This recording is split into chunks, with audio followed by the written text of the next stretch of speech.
Welcome to the Thriller Driving Podcast. And this week we are talking riding. We have with us Adil Jal Darukhanawala, the Bossman. He's at Adil Jal on Instagram, on Facebook, Twitter. Twitter. You're on Instagram, right? Yes, but again, like I said, involves a lot of typing, lot of tagging. Actually, Adil, no need. You just put a picture and you're done. And in fact, the stuff that you can do for Throwback Thursday, Flashback Friday, I don't know if there's something Wednesday, Manic Monday. Manic Monday, the stuff that you can do, and the life that you've lived, the cars, bikes, all that you've lived with, and you still live with. There's solid stuff you can do on Instagram. Okay, that's for another podcast. Yeah. So anyway, y'all can all badger Adil on Twitter at Adil Jal to get onto Instagram and post his flashback, whatever, throwback, whatever, manic stuff. So anyway, this week, what we're getting down to talking about is what happened just today. Now, you'll be seeing this on a Sunday or later on in the week, but today is the Friday. And what happened today was Bajaj and Triumph announced their big partnership. The whole outline of the deal is that this is a non-equity partnership. So neither is Bajaj putting money into Triumph, nor is Triumph putting money into Bajaj. But Triumph will be having their small and mid-capacity motorcycles. They're talking only mid-capacity, but for them, mid-capacity is 200cc all the way up to 700cc. So for us, maybe 200 is small. But anyway, Triumph is terming it as mid-capacity. Those motorcycles will be made in India. Bajaj Auto at their Chakan facility will be making motorcycles for Triumph. Now, these are Triumph motorcycles. They are not going to be Bajaj motorcycles. They're going to be sold first in India and then globally. So this is a global play. In an instant, it's going to quadruple Triumph sales and then take it to a whole other level. And the thing that you are all interested in is what the first bike is going to be priced at. 200,000 rupees or 2 lakhs straight into Royal Enfield, Bullet Territory, Jawas, and whatever classics, else. yeah. All the classics. Forget the right? classics. Even everything, the Pulsar, the Dominar, the Apache, every bike which is there is going to come into the crosshairs of this machine. 200,000 for a 200 seat. I don't think it'll be a 200. It'll be slightly bigger. So maybe a 250? It could be a quarter-liter bike.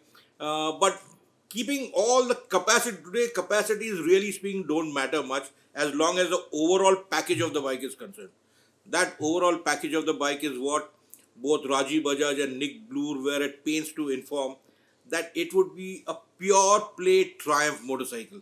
It's not a scaled down Bonneville, it's a brand new from the ground up quarter-liter machine. So Adil, you asked Nick Bloor point blank that they have fours, they have triples, and they have twins. So will this be a single? And he clearly said that it could be, right? Yes. So it's fair to assume that this is going to be a single cylinder motorcycle. Yeah, because let's do the math, and very simple math at that.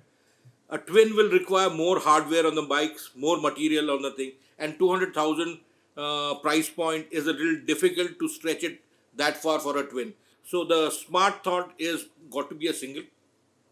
But this is a single which will have the modular aspect to it, which can transform into a twin, and not transform means the board centers will be such, and today So it can grow into a bigger motorcycle. Yes, there is no To question. start with, it'll be under 2 lakh rupees. It will be not just single. not just to it'll grow into a. They already are at play with about 3 or 4 different models already in that. So the 200 cannot lend itself to doing a 700. There will be another platform for it. So we are going to have at least 4, if not 5 bikes within a span of about that many years, 3 or 4 years. So this whole partnership, okay, it's been in the making for some time. They said that it's 3.5 years Yes. in the making. And the R&D teams, respective R&D teams of both Triumph as well as Bajaj Auto have been working on it for some time now. The first bike will be coming in 2022. That has been confirmed. Early 2022, late 2022. There's a white sway. White sway, but 2022. And now let's go into the interesting bits. The first thing is distribution. No, more than that. Let's go. Okay, let's backtrack. Let's backtrack. Important thing to understand is Triumph wanted to do this alone in the last decade. And we had already at that point in time, we had put out rushes of the design sketch which they wanted to make. They had got both 350cc single and a 400 twin and whatever. So Triumph did a lot of things. Why it was not able to do it on its own? And this is where Bajaj comes in. The way Bajaj has got its back end sorted out. And when I mean back end means not just manufacturing to the quality and the sophistication, but also working with the vendors to get the desired technical sophistication at the best sort of pricing without skimping on the quality. And you've seen what has happened with transpired with Triumph with KTM. Yes. So Triumph's own purchasing, because Triumph does at best, right? Last year I think it did 60,000 units. Bajaj Auto does 60,000 units in half a month. Yes. So then you get the whole picture about scale. What they could buy given Bajaj Auto scale, the same thing if Triumph wanted to buy the same part, it would have been priced higher for them. And also for Bajaj, because they have economies of scale, that's one thing. Second, they know manufacturing. And third, the cost base of India. Yeah, absolutely. No, Absolutely. even Thailand will not be Correct. able to match it. That's what Nick Blue said. This bike could not have been built anywhere else in the world excepting India. And he also said that when they did their experiment with a small motorcycle, their takeaway from it was they have a lot of respect now for Indian manufacturers. Absolutely, but that's what I'm saying. It's our own countrymen who don't give the right gravitas to our OEMs. Our OEMs, just think about it, BS6 for motorcycles is just coming to Europe or is going to come into Europe. We have been doing BS4, which Europe didn't have it as a constant for motorcycles. Our guys have pushed the envelope on emissions before anyone else in the world on two-wheelers. Yeah, in fact, after April, So, we will not be able to buy a lot of big bikes. True. Because those big bikes do not have BS6 correct, emission norms correct. engineered in, because Yes. it is not required for anywhere else True, in the world. true. So it's phenomenal what our guys do. From Absolutely, a 100cc absolutely. engine to pull out that kind of power as well as fuel efficiency is no laughing matter. No way. And actually speaking, I always want to say one thing. Our government needs to take cognizance of the fact that we are close to 22 million strong industry per year. Okay? The largest in the world. The largest in the world. And this is manufacturing and sales. Japan may make about, say, 10 or 12 million, but over 90% of this is exported. Here everything is there. It is both utility, commodity, commuting, pleasure, everything. And it's our own. Any country would give an arm and a leg to have such a thing. And it is not just marketing and sales, it's also R&D. Absolutely. Guys like Bajaj, TVS, even Royal Enfield, all done telling, here. Exactly. I'm telling you, look at it this way. Joseph Abraham, who's the chief of Bajaj Auto Starzite, which is the way Bajaj Auto R&D is named, I reckon, and I've worked closely with Joe since the early 90s, when just fresh out of college, he and Rajiv Bajaj did the Chetak 4-stroke scooter and the first electronic ignition on the scooter. From that time itself, from where they have come from there to the Pulsar, Dominar, etc., KTMs, etc. And there's a lot of Joseph Abraham and Bajaj Auto in the KTMs. Yes. Let's not just say everything is done by Austria. So there's going to be a lot of Bajaj Auto also in the new Triumphs. So let's not, just because it will not be badged up Bajaj, there will be a lot of Bajaj Auto within the bike. So honestly, it's something for me as a fiercely nationalistic guy as far as the automotive industry is concerned. It's terrific for us. Tata Motors, Mahindra, TVS, Bajaj, Royal Enfield. I doff my hat off to all these Indian guys here who are showing the rest of the industry how to go about it. On a parallel note, both Tata and Mahindra, they've got 5-star global NCAP rated Since cars. you are saying this, let me tell you, I just saw that listing. After the top 10 cars in India with this On safety, which global NCAP has done, Tatas have got 5, Mahindras have got 2, and there's one each from Maruti, Toyota, and Volkswagen. It tells its own story. Exactly. It tells its own story there. And it's high time safety became a strong selling point. Absolutely. So anyway, we are diverging. Let's head back to the Bajaj Triumph. Let's talk about distribution. Distribution again, what makes a Triumph a Triumph? The thing is that it has got its own innate styling, the touch and feel, the extra sensory stuff on the bike, the sound. Sound is such and the refinement. I own a Thruxton myself, so I know how good the new Triumphs are. So the entire aura around the bike is something which has to be, it's not just making a product, but the brand has to pervade alongside the product and around the product, and also how the product delivers. So for that reason, Triumph knows how best to sell a Triumph. Bajaj knows how best it can make a Triumph for Triumph. Yes. And so Bajaj and Rajiv Bajaj has been very clear cut. He leaves that aspect or the soft skills aspect to Triumph to do that. That's the reason why there will be Triumph branded showrooms separately, where Triumph people will tell the people manning those things the soft skills they'll impart. The entire dealership network will be owned by Bajaj under the Bajaj umbrella, but it will be Triumph branded. So there'll be now no overlap between KTM or Bajaj or Triumph. Yeah, so It's to separate. clarify, and we got this, the Triumph guys did clarify it, that this will not be under Pro Biking. Now, Pro Biking will have KTM, Husqvarna, even the Chetak under that, but this will not be Pro Biking. This will be standalone Triumph dealerships. It has to Triumph's- be. It has to be. Exactly. Triumph's current dealership will now, by 2020, will 22. be, by 2022, will be handled by Bajaj Auto. Right. And that dealership network will have to grow massively. Today is probably 15, 20 Triumph dealers across Max. the country. Max. Royal Enfield, who they're targeting, has got 500, more than 500. So they'll have to scale up dramatically. Yeah. Now, those Triumph dealerships will have from the Rocket 3 down to this small bike. True. Some in the smaller cities will not have the bigger bikes, but all Triumph dealers will now get serious scale, serious They volume. need that. They need, actually speaking, any manufacturer worth its mark in India, just take the thing about Harley Davidson. It came on across in such a big way, but Harley priced themselves out of the market. You can't. Motorcycling, even if it's the affordable pleasure motorcycling, it cannot go into the stratosphere where the pricing is concerned. So, motorcycling is, again, start off, people who look at motorcycling come from a different level from the car walas. So, you need to, what you call, be reasonable there. And I think this 2 lakh rupee thing has fired a salvo of intent from Triumph and Bajaj Auto. Of course, Royal Enfield is in the crosshairs, but so is Java, and so is the incoming BSA, which is going to come. So it's good if finally history, heritage, legendary stuff matters in a newer format. The motorcycling world will accept that with absolute open arms. So Rajiv, he's one for quotable quotes, I must say.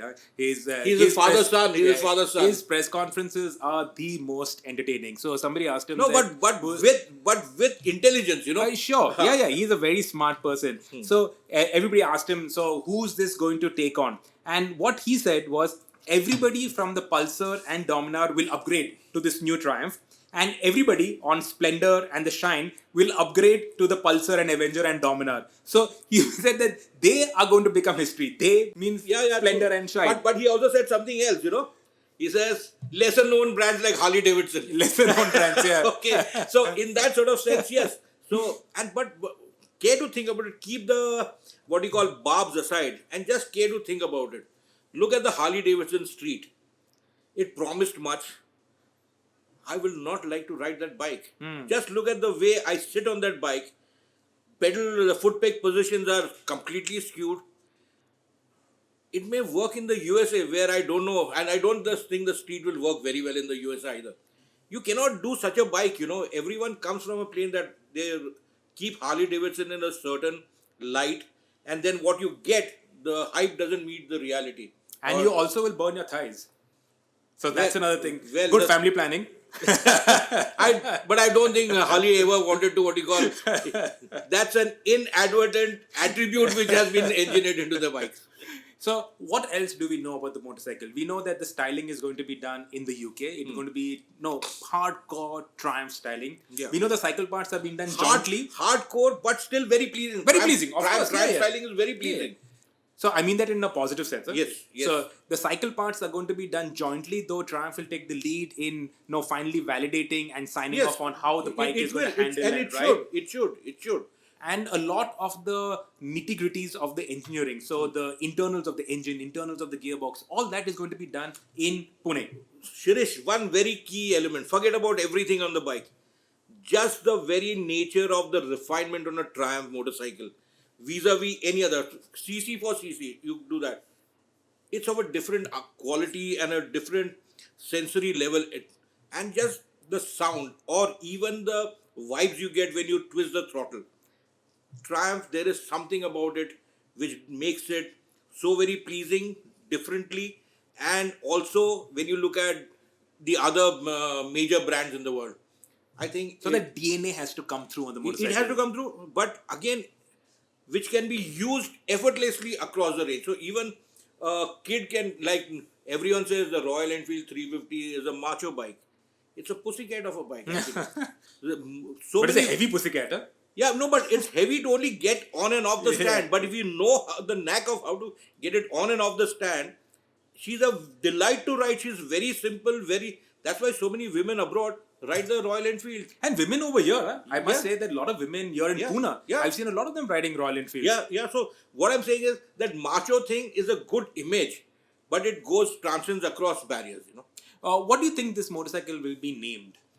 There are lots of names in Triumph's what you call roster of heritage, Tiger Cub, Bantam. Lots of names they have Did got. Triumph have single cylinder motorcycles? Yeah. They had the Bantam, they had the Tiger Cub. They had those bikes. So this is Triumph not going away from their history. No, it's not not at like all. Triumph No, trying no, to do no, something no, really no. new and really different. Even the Triple was Triumph Trident was there in the 70s. So the rocket is not a new machine. It's just that the placement of the Triple in the rocket is a different way, and it was across the frame that way. So they had the things. Thunderbird was a Triumph Thunderbird. It's yes. appropriated by Royal Enfield. Yes. So there are lots of things which are overlapped. I don't think they can use a Tiger Cub name because again Honda Cub. Honda Cub is there because that has been registered and re-registered and re-registered. Whereas Triumph stopped in between, so they did not do that. So, but yes, they have many more names. So we've talked about what the bike is going to be. I think it's important for me to remind you what Rajiv Bajaj told you. He told you to recount the story of how this whole partnership started off.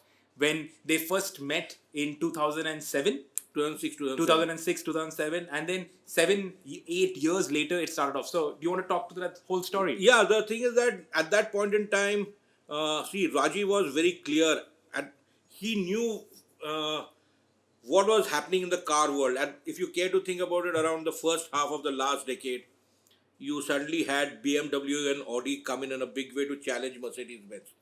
He already envisioned that future, it could happen, it would play out that way amongst the bike wallahs also in India. He had already got his Pulsar going very well.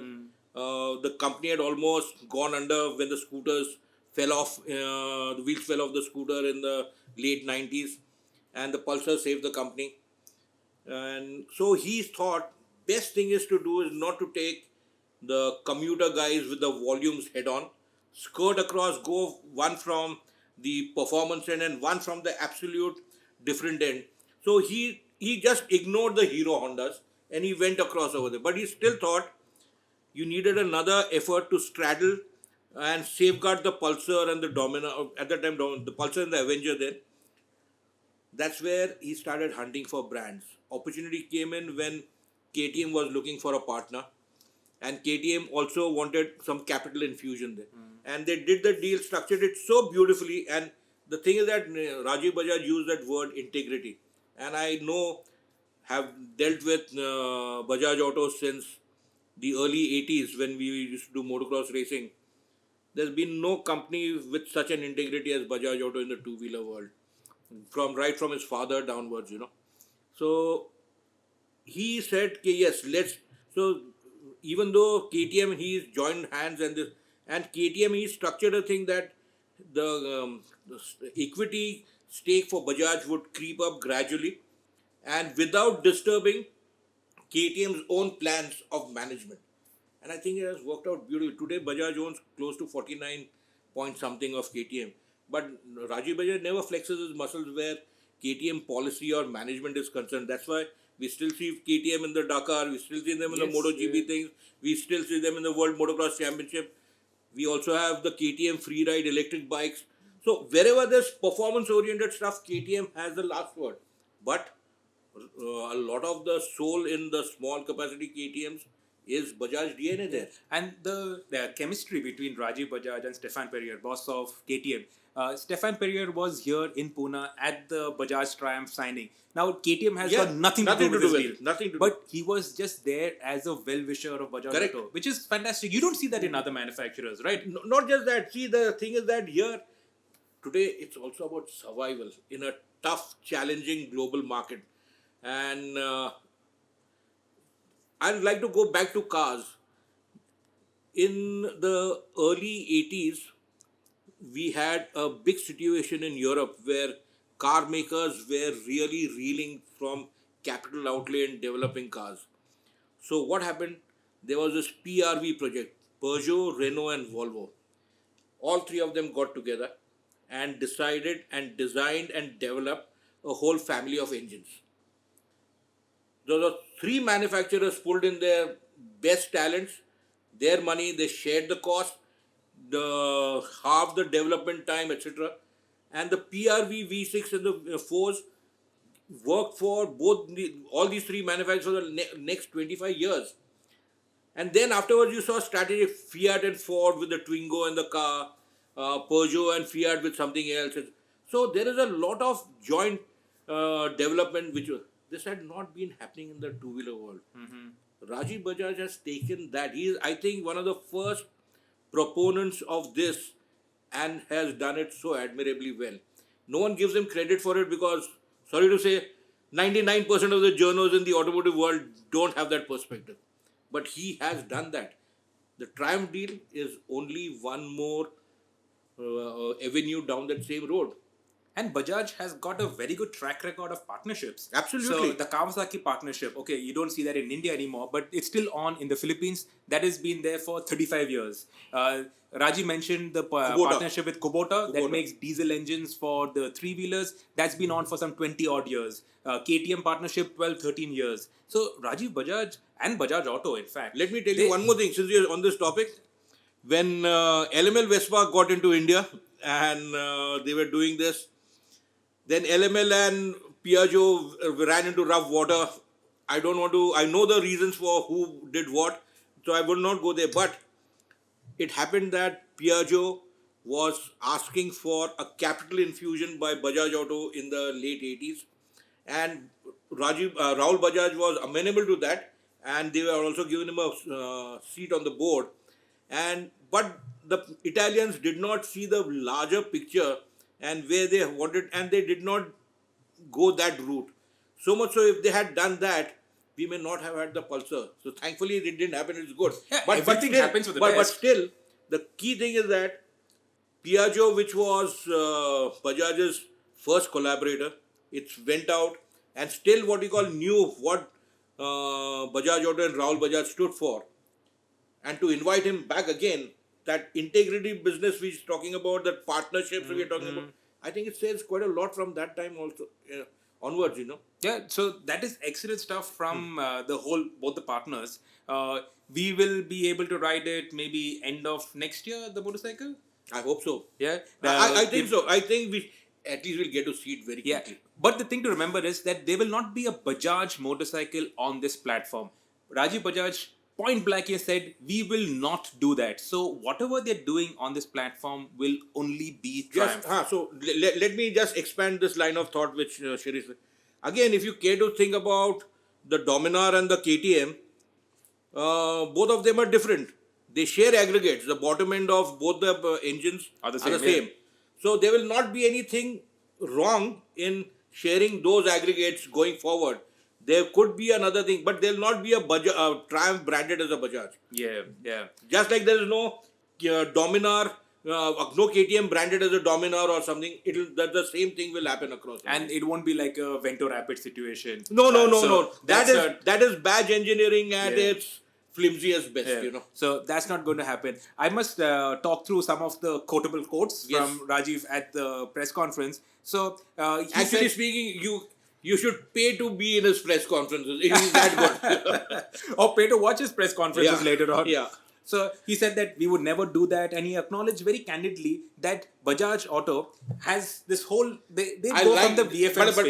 But I like this one thing about that. I love the Phaeton, but I'll not buy it. Yeah. And actually speaking, that has run so true commercially also for Volkswagen. No one wants to buy an S-Class rival or a Me Too with the Volkswagen badge on it. True. So a journalist asked him that, you have KTM, you have Kawasaki, now you have Triumph. So he said, I don't have anyone. They all have me. I'm working for everyone. So that was a cool thing. Why we are doing this? He said because they want to be a complete motorcycle manufacturer. He acknowledges the fact that Bajaj Auto cannot sell an 800cc motorcycle because they are not True. in that space and they don't have the desirability or the draw. He appreciates the fact that KTM are there Yeah, in absolutely. motorsport, that Triumph are there in There's a motorsport. heritage to link with those brands. It's been an heritage born out of so much passion, so much legendary stuff, which has been worked over 70, 80 years, you know.